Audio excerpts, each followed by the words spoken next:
Paradip circuit house रे BJP तरफ सांबादिक सम्मेलन पारादीप सर्किट हाउस रे भारतीय जनता पार्टी पक्षर एक सांबादिक सम्मेलन अनुष्ठित हो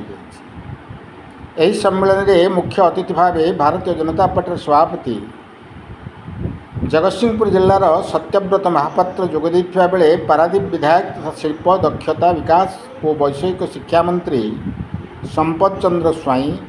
जगतसिंहपुर सांसद विभु प्रसाद तराई, बीजेपी पारादीप पौर परिषदर अध्यक्ष प्रार्थी गौतम नायक, मंडल सभापति तथा पारादीप पौर परिषदर पारिषद सुब्रत प्रधान, विधायक प्रतिनिधि तथा media cell coordinator Sarveshwar Baliyar Singh Jogde. यह सांबादिक सम्मेलन में ओडिशा सरकार 24-25 आर्थिक वर्षर बजेट उपरे मंत्री संपत स्वाई और सांसद विभु प्रसाद तराई विस्तृत विवरणी पाठ करते। सभारे भारतीय जनता पार्टी बहुत समर्थक जोगदे। पारादीप पुरुषोत्तम शतपथी रिपोर्ट क्रांतिधारा प्लस। श्रीमंदिर एक कर्कश फंड 500 कोटी पर 4 द्वार खोलने जो प्रतिश्रुति देते से प्रतिश्रुति को पालन करे एवं जो ओडिया अस्मिता, ओडिया भाषा, साहित्य, संस्कृति, कला, ऐतिह्य एवं गौरवमय आमर श्रेष्ठ परिचय से तार प्रचार प्रसार करने आम चलित बजेट रे व्यवस्था करूँ जोटा कि 420 कोटी टंकार व्यय बराद आम कर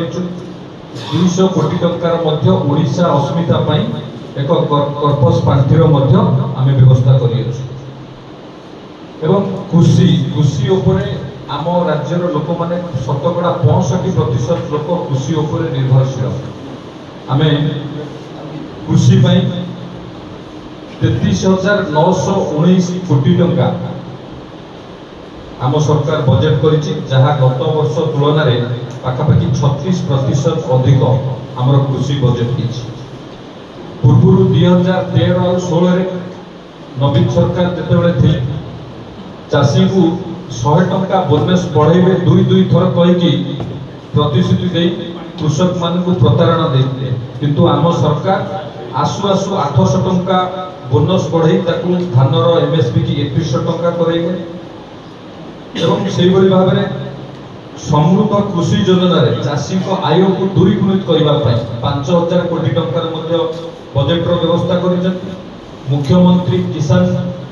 1935 कोटी टंका कर। श्रीअन्न अभियान में 649 कोटी टंका कर। प्रधानमंत्री फसल बीमा योजना रे 6,000 कोटी टंकार व्यवस्था कर। सहित आहरी कृषक मान को सशक्तिकरण करने विभिन्न योजना कर। सहित शीतल भंडार खोलने निष्पत्ति नहीं, जोटा पूर्व सरकार खाली कथार कहते काम देखे न। स्वास्थ्य क्षेत्र में आम सरकार पाखापाखि भित्तिभूमि सुदृढ़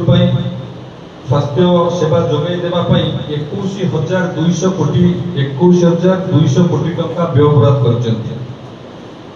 जहाँ राज्य बजेट 8% अधिक होगा सह विगत वर्ष बजेट स्वास्थ्य सेवा जो बजेट था 32% अधिक। निर्वाचन प्रतिश्रुति मुताबक आयुष्मान भारत और राज्य निजस्व स्वास्थ्य सेवा योजना जोगाई दिया गोपबंधु जन आरोग्य योजना माध्यम जातीय स्वास्थ्य मिशन 2095 कोटी टंका बराद कर। प्राथमिक स्वास्थ्य केन्द्र उन्नतीकरण 1314 कोटी व्यवस्था कर। कटक मेडिकल उन्नतीकरण 530 कोटी व्यवस्था कर। सहित शिल्प क्षेत्र में विकास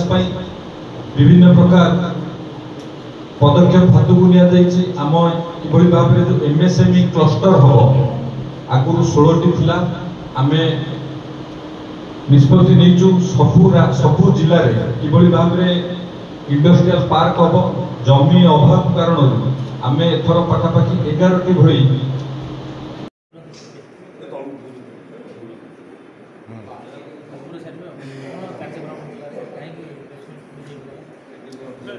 राज्यर बजेट उपस्थापित होती कौ विभाग केते टंकार व्ययबराद होती गणमाध्यम जरिए आपण मान जरिए लोकों पाखक वार्ता देवाई आज आम जिला जगतसिंहपुर जिलार ये बीजेपी ये बजेट उपस्थापन करने आज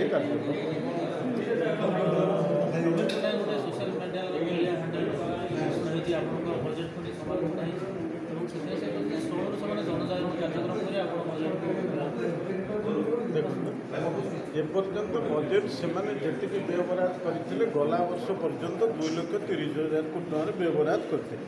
आम एथरक 2,65,000 कोटी टका व्ययबराद गोटे कथा देखिए आम गुरुत्व देचु किभली भाव में शिल्पर विकास महिलांकर विकास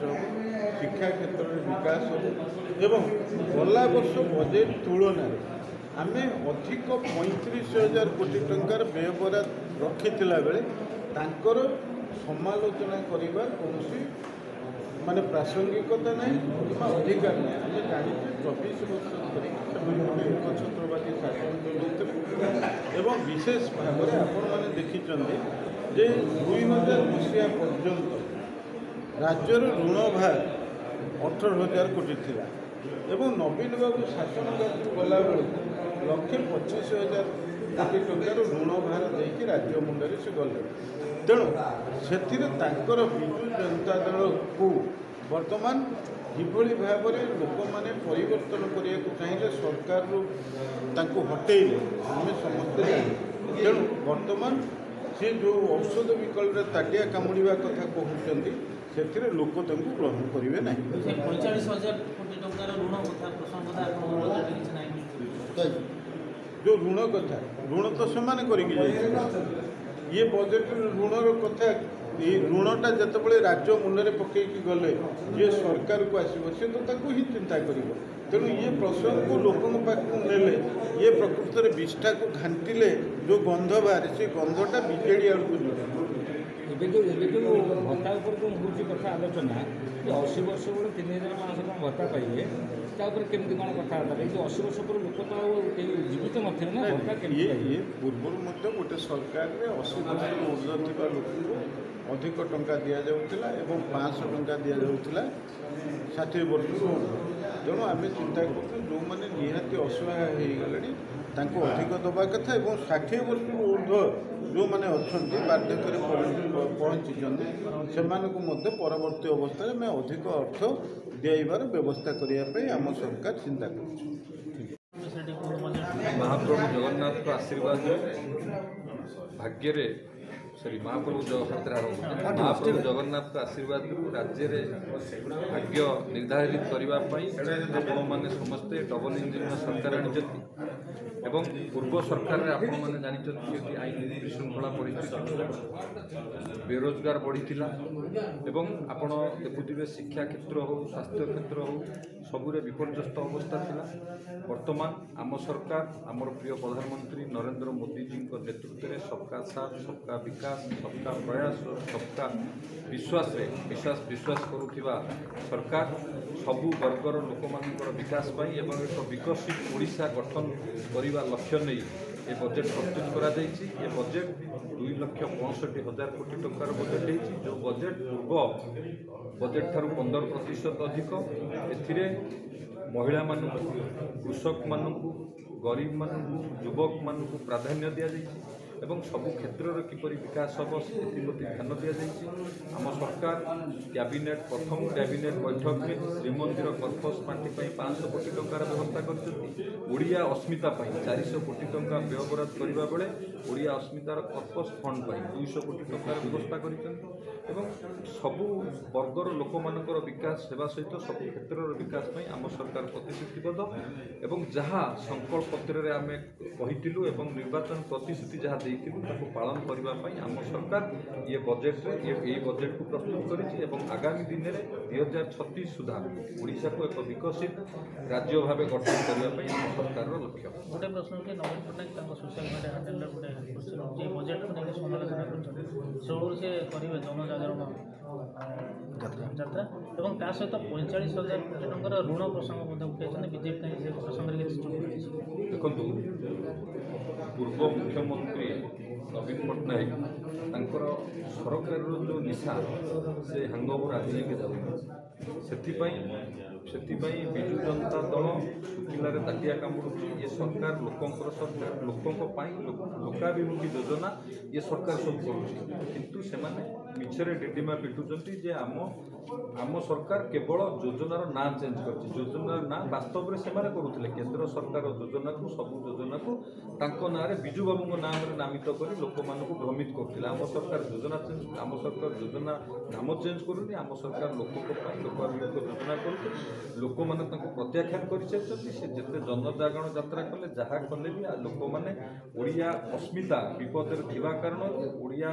ଭାଷା ସାହିତ୍ୟ ସଂସ୍କୃତି ସବୁ ବିପଦରେ ଥିବା କାରଣରୁ ଲୋକମାନେ ପରିବର୍ତ୍ତନ ହେଇଛନ୍ତି। ଲୋକମାନେ ବିକାଶ ପାଇଁ ଭାରତୀୟ ଜନତା ପାର୍ଟିକି ଚୟନ କରିଛନ୍ତି ଏବଂ ଆମ ସରକାର ଲୋକଙ୍କର ସରକାର, ଲୋକଙ୍କ ପାଇଁ କାମ କରୁଛି। ଏଥିରେ କୌଣସି ପ୍ରଭାବ ପଡ଼ିବ ନାହିଁ।